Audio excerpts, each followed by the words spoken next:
എല്ലാവർക്കും good morning. Maveli നാടുവാണിടും കാലം മനുഷ്യരെല്ലാവരും ഒന്നുപോലെ. അങ്ങനെയല്ലേ നമ്മൾ പണ്ട് പറയാറ് അല്ല? നമ്മൾ കേട്ട് പഠിച്ചതും നമ്മൾ പഠിപ്പിച്ചതും അങ്ങനെയല്ലേ? അങ്ങനെയല്ലാലോ ഇപ്പോൾ എല്ലാം മാറിയില്ലേ? ഓണം മാറി, കാലം മാറി, കോലം മാറി, എല്ലാം മാറി.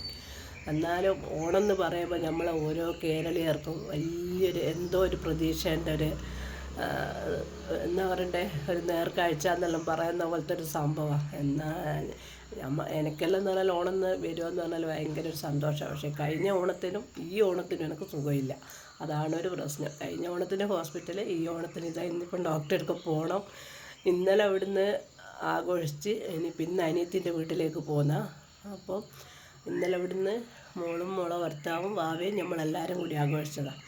അപ്പോൾ ഞാനിത് പറയുന്നതെന്ന് വെച്ചാൽ ഇതാ ഇന്നലെ ഇട്ട പൂവാണിത്, 9 തരം പൂവ്. അപ്പോൾ ഇന്ന് 10 വേണം. ഒരിക്കലും 10 ഇത് എടുത്ത് കളഞ്ഞിട്ട് 10 പൂവ് ഞാൻ ഇടലില്ല. കാരണം എന്താ വെച്ചാൽ ഓണം ഇടുന്ന് കഴിക്കുന്നതാണെങ്കിൽ രണ്ടാമത്തെ ഓണം എപ്പോൾ ഇടുന്നെങ്കിലും ആയിരിക്കും, അല്ലെ സ്വന്തം വീട്ടിൽ നിന്ന്, അല്ലെ അനിയത്തിൻ്റെ വീട്ടിൽ നിന്നേ ആയിരിക്കും. അപ്പോൾ എന്ന് വെച്ചാൽ രാവിലെ 10 പൂവ് ഇട്ടിട്ടൊന്നും എന്തായാലും പോക്ക് നടക്കില്ല. അപ്പോൾ ഇതിൻ്റെ അകത്ത് എന്ത് ചെയ്യും, ഒരു എക്സ്ട്രാ ഒരു പൂവ് കൂടി വെച്ച് കൊടുക്കും. അപ്പം 10 ആവുമല്ലോ. പിന്നെ അത് മാത്രമല്ല, എങ്ങൾക്കെല്ലാം അങ്ങനെ തോന്നലുണ്ടോ എന്ന് എനിക്കറിയില്ല. ഈ പൂവിട്ട് കഴിഞ്ഞാൽ എടുത്ത് കളയാൻ വല്ലാത്തൊരു വിഷമമാണ്. ഓണം കഴിഞ്ഞല്ലോ എന്നുള്ളൊരു വിഷമം ഉണ്ടാകും. എന്താ വെച്ചാൽ 9, 10 നമ്മൾ നല്ല വൃത്തിക്കല്ലേ പൂവിടുക. അപ്പോൾ അതെടുത്ത് ഒരു 3-4 ദിവസം കഴിഞ്ഞിട്ട് എടുത്തിട്ട് വാടി നാശമായാലേ എടുത്ത് കളയാവും. പക്ഷെ അങ്ങനെയല്ല, 10ാമത്തെ ഓണമായെന്ന് എടുത്തിട്ട് തോട്ടിലോ പുഴയിലോ എവിടെയും കൊണ്ടുപോയി ഒഴുക്കണം എന്നാണ്. പക്ഷെ ഇന്നെന്തായാലും നമ്മളിവിടെ ഉണ്ടാവില്ല. ഇത് നാളെ ഇവിടെ ഇങ്ങനെ തന്നെ കിടക്കും. ഇന്ന് ഞാനൊരു പൂവ് എക്സ്ട്രാ അതിൻ്റെ അകത്ത് വെച്ച് കൊടുത്ത് അങ്ങനെ 10 തികച്ച് ഇന്ന് ഞാനിത് അനിയത്തിൻ്റെ വീട്ടിലേക്ക് പോന്ന. ഞാനും ബാവേട്ടൻ പോന്ന ആയഞ്ചേരി എത്തണം. ഓണപ്പട്ട ഉണ്ടാവും. ഈ കോഴിക്കോട് ജില്ലയിൽ മാത്രം കണ്ടുവരുന്നൊരു സംഭവമാണ് ഓണപ്പട്ടം എന്ന് പറയുന്നത്.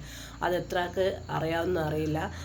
അതിൻ്റെ ശരിക്കുള്ളൊരു ആസ്ഥാനം കോഴിക്കോട് ജില്ലയിലെ കുറ്റിയാടി നരിക്കൂട്ടൻ ചാലാണ്. അവിടെ ഒരുപാട് ഓണപ്പട്ടന്മാർ കെട്ടി ആടുന്നുണ്ട്. അപ്പോൾ ഞാൻ ഓണപ്പട്ടനെ കാണാത്ത ഒരുപാട് കാലങ്ങളായി. എന്താ വെച്ചാൽ ഒന്നാമത്തെ ഓണത്തിനാണ് അധികം ഓണപ്പട്ടം വരിക അങ്ങോട്ടേക്ക്. അന്നേരം ഓണപ്പട്ടന്മാർ വരുമ്പോൾ ആ മണികിലുക്കത്തിൻ്റെ ആ ഒരിത് കേൾക്കുമ്പോൾ നമ്മൾ ഓടും. കുട്ടികളായിരിക്കുന്ന സമയത്ത് ഓണപ്പട്ടൻ്റെ വയ്യനെ കുറേ ഇങ്ങനെ ഓടും. തിരിഞ്ഞ് നിൽക്കുമ്പോൾ നമുക്കൊരു പേടിയാണ്. അതുപോലെ അങ്ങനെ ഓരോ വീട്ടുകളിലും കയറിയിട്ട് എല്ലാവരും പൈസ കൊടുക്കണം, ഡ്രസ്സ് കൊടുക്കണം, അരി കൊടുക്കണം, വിളക്ക് വെച്ചിട്ട് നമ്മൾ സ്വീകരിക്കണം. അങ്ങനെ എല്ലാം ഒരു ചടങ്ങുണ്ട്. പക്ഷേ കണ്ണൂർ ജില്ലയിൽ അതില്ല. മാവേലി കെട്ടുക ചെയ്യുന്നത്. ഇത് ഓണപ്പെട്ടെന്ന് പറയുന്നൊരു എന്താ പറയണ്ടേ, ശരിക്കുള്ള നമുക്കൊരു ഭയങ്കര ഒരു സംഭവമാണ് ഓണപ്പട്ടം വരിക എന്ന് പറയുമ്പോൾ. അപ്പോൾ ഇന്ന് നോക്കട്ടെ, ഇന്ന് അങ്ങോട്ടെങ്ങാൻ പോകുമ്പോൾ ഓണപ്പട്ടനെ കണ്ടിട്ടുണ്ടെങ്കിൽ പൈസ കൊടുക്കണം. അത് നമ്മളൊരു ഇതല്ലേ, കുഞ്ഞിലേ കണ്ട് അന്നൊരു സംഭവമാണ്. കുറേ കാലമായിട്ട് അത് നഷ്ടപ്പെട്ടു പോയി. ഇന്നെങ്കിലും കാണാനൊന്ന് ശ്രമിക്കണം.